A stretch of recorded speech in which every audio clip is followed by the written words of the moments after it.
Bonjour à tous et bienvenue dans cette petite vidéo dans laquelle je vais vous introduire non pas l'Ursa Mini mais à l'Ursa Mini et à toutes ces belles capacités, ces technologies et tout ce que nous a réservé Blackmagic.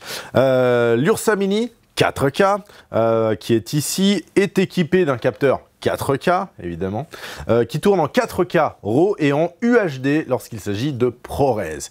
Parce qu'internalement, pas si ça se dit, en interne, on peut tourner ou bien en RAW 3.1 ou en ProRes 422 HQ, LT et Proxy, en RAW 4K et en ProRes on peut faire du Full HD ou du UHD à différentes vitesses d'image, mais on y reviendra par la suite. La caméra en elle-même, en fait, a été vraiment modifiée par rapport à la Blackmagic 4K qu'on connaissait, même si c'est le même capteur.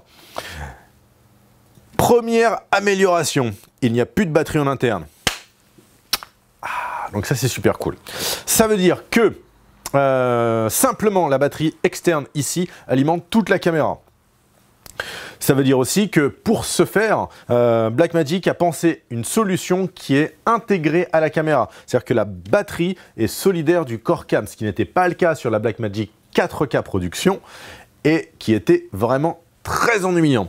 Voilà, alors maintenant ça rajoute un corps caméra, on a une vraie caméra, hein, c'est pas un petit boîtier type DSLR, caméra à mi-chemin entre les deux, là comme on a vu sur la BMC 2.5 et la 4K. Là on a une vraie caméra. Nous quand on vous la propose, on vous met directement d'office le viseur, la poignée, je crois que ça c'est pas inclus normalement, le support épaule et également l'extension pour la poignée. En dessous, sous l'épaulière, on retrouve une monture attache rapide Sony. Hop, du coup, notre caméra livrée avec une plaque Quick Release. Et puis deux batteries. La caméra en elle-même, donc, qu'a-t-elle de plus en fait? Donc elle a déjà du ralenti, on l'a dit, et également elle a des entrées XLR. Les entrées XLR qu'on va voir qui sont, hop, je vais essayer de vous les montrer à la caméra. On va dézoomer un petit peu, voilà. Les entrées XLR qui sont ici. Hop là. Des belles entrées XLR, excellent. Voilà, donc il y en a deux qui fournissent évidemment une alimentation fantôme à vos micros et du coup le Blackmagic a enrichi un petit peu son menu son. Voilà. Alors qu'est-ce qu'on a d'autre? On a l'écran évidemment qui a changé, et ça c'est tant mieux pour nous. Alors vous attendez pas non plus à ce qu'il fasse des merveilles à l'extérieur ou qu'il ne prenne pas de reflets. Évidemment, il prendra des reflets, puis à l'extérieur, c'est pas non plus mirifique. Mais on a un super écran de 5 pouces sur le côté, ici, qui est tactile. Blah, blah, blah, blah, super. On ira dans les menus juste après. On a la possibilité de pouvoir le replier ou le déplier ou l'entreplier. C'est au choix. Toutefois, il y a un petit truc qui, moi, m'a un petit peu chiffonné au moment où j'ai pris la caméra, c'est qu'en fait, l'écran ne se tourne pas plus que ça. Voilà. Donc, pour filmer en hauteur, c'est bien. Il peut se tourner également comme ça. Donc, pour filmer à l'inverse, c'est bien aussi. Mais par contre, il ne peut pas se retourner, comme, vous savez, pour le mettre sur le côté de la caméra, comme ça, voilà, il ne peut pas. Donc, c'est un petit peu triste. Pleurons une seconde tous ensemble. Merci. Sur le côté de la caméra, on a plein de petits boutons qui sont vachement agréables. On va les répertorier tous ensemble. On a l'iris, c'est un push auto de l'iris au final. On a le focus pour faire le point, donc le point sur les optiques compatibles. Deux fonctions attribuables, F1, F2. Le bouton REC pour enregistrer. Ils ont vraiment pensé à tout. C'est là qu'on reconnaît quand même que les mecs ils ont bien bossé leur copie. Et également de quoi naviguer parmi vos rushs. En appuyant sur le bouton lecture, évidemment on passe dans le mode lecture de la caméra pour relire ses rushs. Et avec les deux boutons droite et gauche, on pourra naviguer dans les différents rushs qu'on a enregistrés. Ces boutons droite et gauche, avant et arrière en fait, servent également à modifier la valeur de votre diaph sur les optiques compatibles. Alors qu'est-ce qu'on a d'autre à part ça? Donc on a à l'intérieur ici tout un tas de petits boutons. Pareil, iris, focus, hop là, on va se mettre ici. Iris, focus, picking, PGM, Pro Gamer probablement. Rec, encore une fois les boutons pour changer le diaph ou naviguer à l'intérieur de vos rushs, le bouton on-off et le bouton menu. On a également de quoi modifier le son. Ici on a deux potards, left and right, pour gauche et droite, voilà, English. Ça vous permet de moduler le son comme ça. Voilà.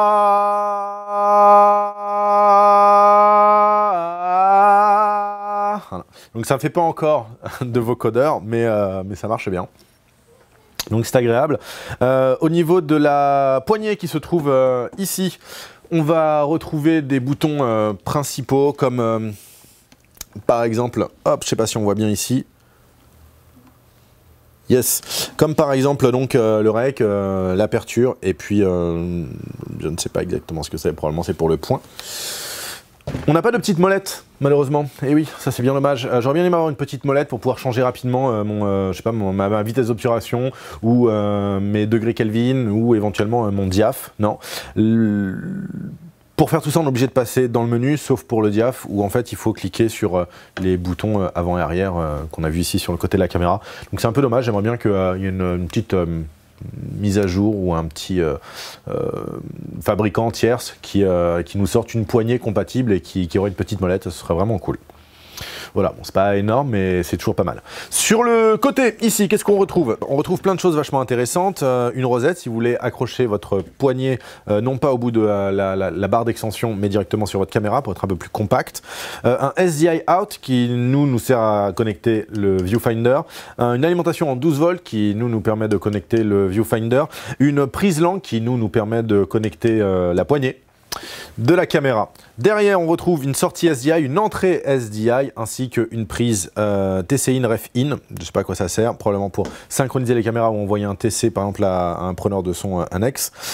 Et hop là, derrière, un XLR4 pour l'alimentation, qui fonctionne normalement en 12 volts, et une prise casque. La prise casque, c'est pas une nouveauté, elle était déjà présente sur l'ancienne caméra, mais on va dire elle est révélatrice de l'engagement de Blackmagic à vouloir faire une caméra qui est davantage tournée, peut-être un peu plus vers le documentaire, notamment grâce à ces deux potards qui se trouvent ici pour contrôler le son. Ils se sont dit, on met des prises XLR, donc nécessairement on va mettre une prise casque, et ce sera une caméra à épaule, et puis il y aura la possibilité de pouvoir mettre un viseur et de pouvoir faire du run and gun, quoi. Gun and run? Run and gun. Bon, de pouvoir prendre la caméra et courir avec pour aller tourner directement.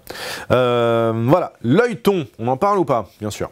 L'œilleton est plutôt pas mal, vraiment il est plutôt très correct. On a une petite vis sur le dessus de la caméra ici qu'on peut desserrer pour ajuster l'avancée de l'œilleton. Voilà. Également, en dessous, ici, nous avons deux vis.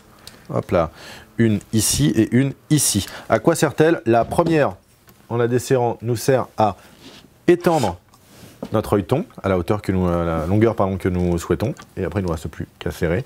Et la deuxième, qui se trouve du coup ici, donne plus ou moins de friction dans cet axe-là, dans l'opération tiltage du viseur. Et maintenant, je vous proposerais bien, je ne sais pas ce que vous en pensez, mais de plonger tous ensemble dans cette grande piscine et vaste étendue d'eau douce et salée qu'est le menu de la Blackmagic. Alors tout d'abord, dans le menu, on va tomber sur cette interface-là, les affichages de l'écran principal, histogramme, audiometer et LCD overlay, la possibilité de pouvoir formater la carte. L'écran principal, c'est celui-là, hein, c'est celui-ci. La possibilité de pouvoir formater les cartes, parce que en fait, avec Blackmagic, on ne peut toujours pas effacer un rush. On efface la carte, ou on n'efface rien. Voilà. Et encore, avant, on ne pouvait même pas effacer la carte. Avant, on n'effaçait rien. Donc je pense que viendra un moment ou un autre dans l'avancée historique de cette marque australienne où ils diront bah tiens, peut-être ce serait pas mal d'effacer ce dernier rush qu'on a fait en RAW qui durait 2 minutes et qui pèse 140 Go. Ce serait peut-être pas mal vu qu'en fait il était foiré. Ça va venir, j'espère. En tout cas pour le moment on ne peut pas. Et finalement, le bouton qui est intéressant, donc c'est Settings, Metadata, voilà, c'est pour changer des metadata. Settings. Dans les settings, toujours plein de trucs vachement intéressants, à commencer par le nom de la caméra, la date et l'heure. C'est vraiment les 3 points principaux d'une caméra et de tout menu qui se respecte. Commencez toujours par ces 3 choses-là. C'est vraiment très intéressant. On retrouve donc dans le menu caméra, c'est exactement pareil que sur la Blackmagic 4K, hein, les ISO, la white balance et le shutter angle qui est en fait votre vitesse d'obturation qu'on compte ici en degrés et non pas en secondes. Le micro, donc il y a plein de trucs dans les micros, plein de choses, notamment la possibilité de pouvoir alimenter ou non en alimentation fantôme vos micros et de pouvoir régler les inputs, donc c'est-à-dire les audios in 1 et 2 ou alors les micros caméra, parce qu'il y a un micro sur la caméra qui est un petit peu meilleur quand même que le micro d'origine de la Blackmagic 4K, mais voilà, ça vous donne un bon son d'ambiance quoi, qui est correct, mais sans plus. Imaginez pas faire un truc vraiment propre ou léché avec, hein. Non, il vous faut un micro à côté et si possible après un ingénieur du son. Voilà, serre les coudes dans la corporation, si vous pouvez placer un ingénieur du son sur vos tournages, ça fera manger des familles et des enfants auront des cadeaux à Noël. Dans le menu Record, on retrouve du coup la codec, la résolution, sensor area, dynamic range, project framerate, sensor framerate, dual cart mode et timelapse interval. Alors à quoi est-ce que ça sert tout ça? C'est probablement le menu le plus important et dans lequel il faut essayer de bien comprendre comment fonctionne chaque élément. Tout d'abord le codec. Le codec, c'est comment est-ce que vous voulez enregistrer votre source du plus pur, on va dire, du moins compressé au plus compressé. Alors, le plus compressé, pardon, ça va être le ProRes Proxy. Ça va pas peser beaucoup de poids, donc ça va être très bien pour ce qui va être, je sais pas, de l'internet, des repérages, bref, quelque chose qui ne nécessite pas d'avoir une top qualité.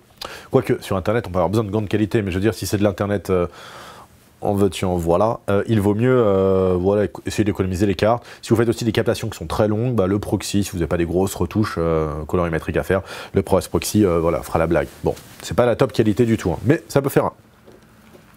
Ensuite, ProRes LT qui est un petit peu mieux, évidemment. Ensuite, le ProRes 422 là qui commence vraiment à être très intéressant.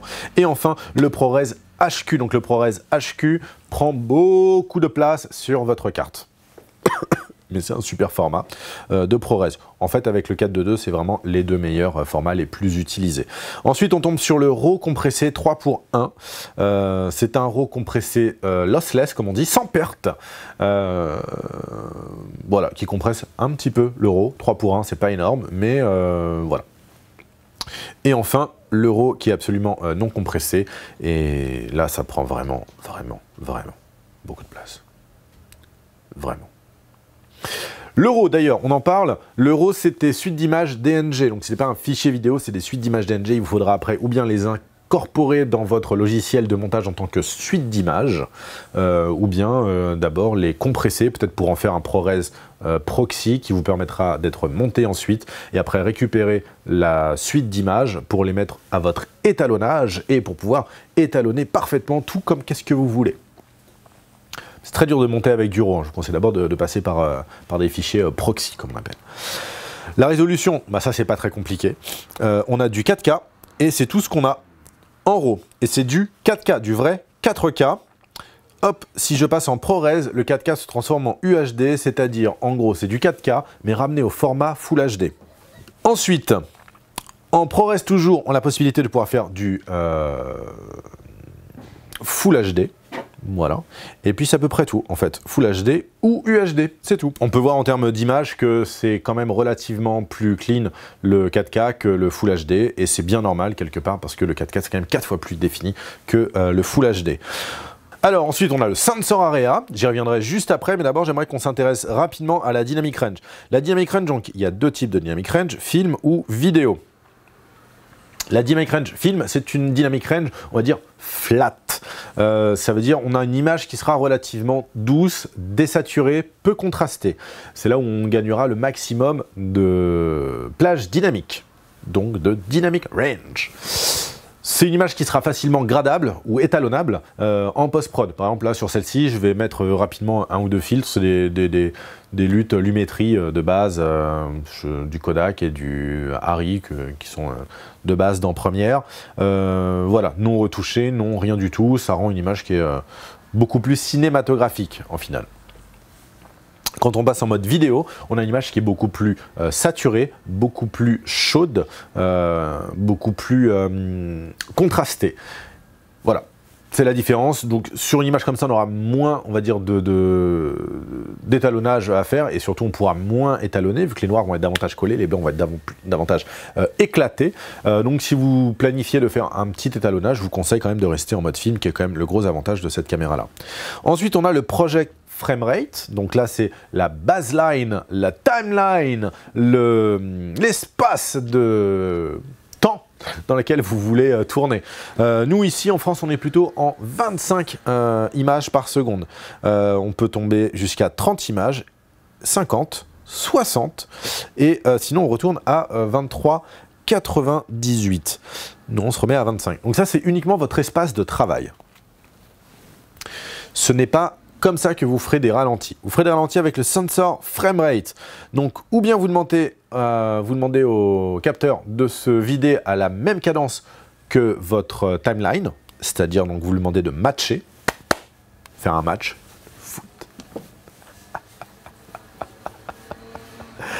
Je suis désolé. Non, j'aurais pas dû la faire en fait. Ou bien sinon, vous décidez de modifier. Et pour ce faire, il vous suffit juste de cliquer sur les flèches droite et gauche et vous pouvez monter jusqu'à 60 fps. Hop, tac. 60 fps en Full HD et en 4K en utilisant l'intégralité de votre capteur. Attention, si vous êtes dans des lumières comme les nôtres qui sont ici, vous allez avoir un petit peu de flickering apparaître si vous êtes dans une baseline à 25 fps, mais que votre capteur est à 60 fps. Vous allez avoir voilà, du petit flicker comme celui-là. Tout va rentrer dans l'ordre si vous passez sur du 50 fps dans une baseline à 25, c'est-à-dire avoir un ratio cohérent. Également, il faudra que votre shutter speed soit à 180, ce sera l'idéal, c'est comme ça que vous éliminerez au maximum tout le flicker. Voilà, et on ne se moque pas de ma pirouette cacahuète. Maintenant, il est possible de monter plus haut encore, et non pas en prenant l'ascenseur. Oh merde, putain, je suis désolé, excusez-moi. Non, non, il y a des trucs qui me traversent la tête comme ça devrait pas. C'est possible de monter plus haut en framerate, et pour ce faire, en fait, il vous faut nécessairement aller en Full HD. Donc là, en Full HD, dans une baseline à 25, je ne peux aller qu'à 60 maximum. Mais, je peux changer le sensor area et me mettre en mode window. Qu'est-ce que c'est que le mode window? C'est tout simplement la caméra qui va prendre une partie de son capteur pour pouvoir augmenter son framerate. Donc on va regarder, maintenant qu'on est en mode window, on peut aller maximum jusqu'à 120 images. C'est-à-dire 2 fois plus vite que lorsqu'on était en mode full frame, full sensor. On va 2 fois plus vite, ça veut dire que le capteur ne prend que la moitié de son capteur. Donc on part d'un capteur Super 35 et on atterrit un capteur qui est 2 fois plus petit qu'un Super 35. 2 fois plus petit qu'un Super 35, ça vous fait quoi? Ça vous fait 1.5 par 2, ça vous fait du Super 16 en fait. Ça vous fait du Super 16. Donc vous avez un crop factor qui est au final de 2,88. Je pense qu'ils ont dû retomber à peu près sur le même ratio. Voilà, donc 2.9. Ça veut dire que votre 10 mm sur le 5D se transformerait en 15 mm de base sur le capteur Super 35, mais lorsque vous tournez à 120 fps, il faut considérer que vous êtes zoomé comme si vous aviez un 30 mm. Donc ça veut dire que pour avoir un très grand angle, il faut vraiment se lever tôt. Vraiment. Si vous avez un 50 mm, ça vous prend un 150 mm en mode window. En mode window, il est possible également donc de tourner à 25, à 5, voilà, peu importe. On n'est pas obligé de tourner à 120 fps. Dans la mesure où le sensor framerate et la vitesse à laquelle votre capteur vide ces images est différente de votre timeline, les images que vous allez enregistrer seront déjà au ralenti. Donc il n'y aura pas de manipulation à faire sur votre ordinateur et vous pourrez directement les revisualiser en slow motion. Ça, c'est cool. Le petit truc aussi sympathique qu'ils ont fait, c'est que la prise de son reste active.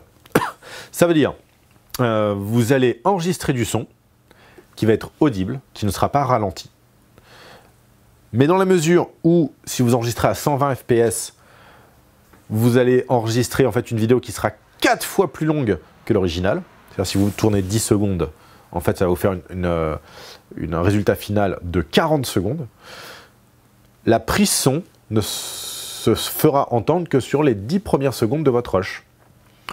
Quand vous mettrez votre rush, toute l'image sera ralentie, donc évidemment vous aurez votre son pendant 10 secondes, qui sera complètement désynchro du reste de votre image, mais vous aurez votre son. Donc si vous avez besoin de faire des petites manipulations, accélérer votre image pour rentrer un petit peu plus dans une vitesse normale et coller le son dessus, eh bien vous pourrez. Et ça, c'est cool. En termes de slow motion, à 120 images par seconde, c'est plutôt pas mal. Déjà qu'à 60, un athlète qui court, comme celui-là par exemple, prenons un exemple au hasard, un athlète qui court, est déjà un petit peu au ralenti.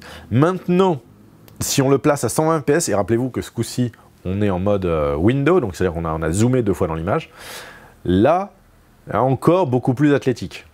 Voilà. Je me rends compte qu'en fait, je devrais faire plus souvent des reviews comme ça. Ça me permettrait peut-être de perdre ça, et puis ça serait peut-être pas mal. Peut-être je vais faire des reviews des caméras fantômes et tout ça, serait bien, non? Ce serait bien, je trouve. Voilà. Le 120 fps rajoute évidemment beaucoup de choses à l'esthétique de l'image. Voilà, on peut filmer par exemple un athlète qui boxe. Voilà. Alors évidemment, c'est pas mon meilleur profil, voilà, c'est pas non plus mon meilleur boxing, mais ça vous donne déjà une idée un petit peu des mouvements de bouche, alors qu'en 60 fps, vous voyez, franchement, c'est autre chose. Voilà. Je vous le mets aussi en 25, donc c'est à la vitesse normale, ça fait un petit peu peur. Ça veut rien dire, en fait, ça veut rien dire. Donc voilà, tout ce qui va générer en fait du mouvement, je sais pas, par exemple, jeter des confettis, casser une lampe, couper du métal avec les étincelles, avec la ponceuse et tout, c'est magnifique.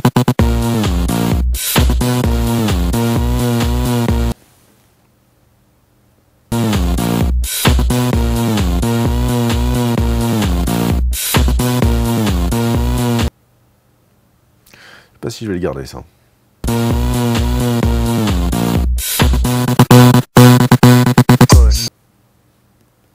Voilà, donc toujours est-il que le slow motion fonctionne bien sur cette caméra-là. Vous avez besoin évidemment d'un petit peu de lumière parce que sinon c'est pas drôle. Tac, tac, tac. Ah oui, en termes d'ISO, c'est pas une caméra qui fait de la basse lumière. On fait du 200, 400, 800 ISO. Point à la ligne. Donc voilà. Restez ouvert quand même. Et garde la pêche. Dernier menu, le display. Le display mode, qu'est-ce qu'on a? Donc Dynamic Range. Donc là, c'est uniquement pour l'écran qui se trouve ici, cet écran 5 pouces. Est-ce que vous voulez afficher un display vidéo ou un display film? Voilà. Est-ce que vous voulez avoir votre image genre flat ou est-ce que déjà vous voulez donner un petit cachet? Ensuite, on a la brightness de l'écran. Bim, bam, boum, bam, bim, bam, boum. Voilà. Alors, excellent dans les soirées techno, les rave party. Vous avez votre écran et si vous faites ça comme ça, les gens vont vraiment vous kiffer et le LightJ va probablement vous adorer et vous céder la place. Possibilité d'afficher évidemment des zébras. Ensuite, le SDI mode, est-ce qu'on veut du HD ou du... Ah oui, alors forcément, si je suis en HD, je ne vais pas sortir du 4K. Et si là, je suis en mode Windows, c'est pas bon. Ah oui, vous ne pouvez pas faire du 4K en Windows. En Windows, c'est uniquement que pour le Full HD. Pourquoi? Parce qu'en mode Windows, vous n'avez pas assez de pixels dans la résolution. Enfin, vous n'avez pas une assez grande résolution dans la partie du capteur que vous prenez pour sortir du 4K. Donc, je me remets en 4K ici. Voilà, blam. SDI mode, vous pouvez faire du Ultra HD ou du HD. Voilà, si vous avez par exemple, si vous enregistrez sur un Shogun ou si vous avez un écran 4K, vous pouvez sortir de l'Ultra HD. Ensuite, vous avez des frame guide. Qu'est-ce que vous voulez sortir comme frame? Alors voilà, vous pouvez faire du 240, du 235, voilà.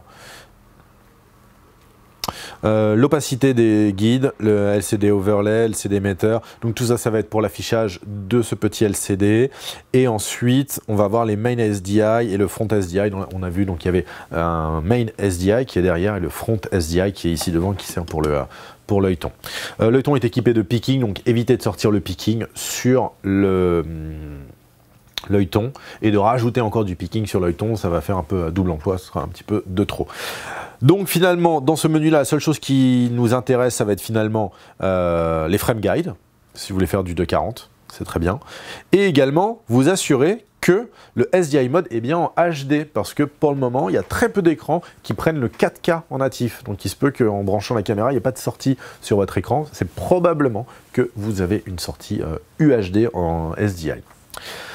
Voilà, ensuite, quoi dire de la caméra? Ben, moi, c'est une caméra que j'aime beaucoup, je la trouve assez agréable. Alors, elle n'est pas légère, genre très légère, mais elle tient facilement sur un Ronin, il n'y a pas de problème. J'aime beaucoup son ergonomie à l'épaule, et principalement ses viseurs. Tac. Ah, vraiment, j'adore. Voilà, on est bien en fait. On est bien, on a l'impression d'être à la maison, dans un chausson. Voilà, pour ceux qui étaient habitués aux caméras d'épaule, ben on retrouve vraiment des sensations, sans non plus toute la lourdeur de la caméra d'épaule type DSR. Moi j'aime bien le fait que la batterie soit déjà intégrée là à l'arrière avec la plaque et tout, ça c'est vraiment cool. Je la trouve vachement bien construite, il y a plein de façons de pouvoir accrocher des accessoires. Donc voilà, elle est en monture EF, le capteur c'est 4K et elle est disponible chez nous à Puzzle Vidéo. N'hésitez pas à venir la voir, on va la laisser quelques temps en exposition pour que vous puissiez un petit peu la tripoter, la toucher, la tripoter, non mais en tout bien, tout honneur je veux dire.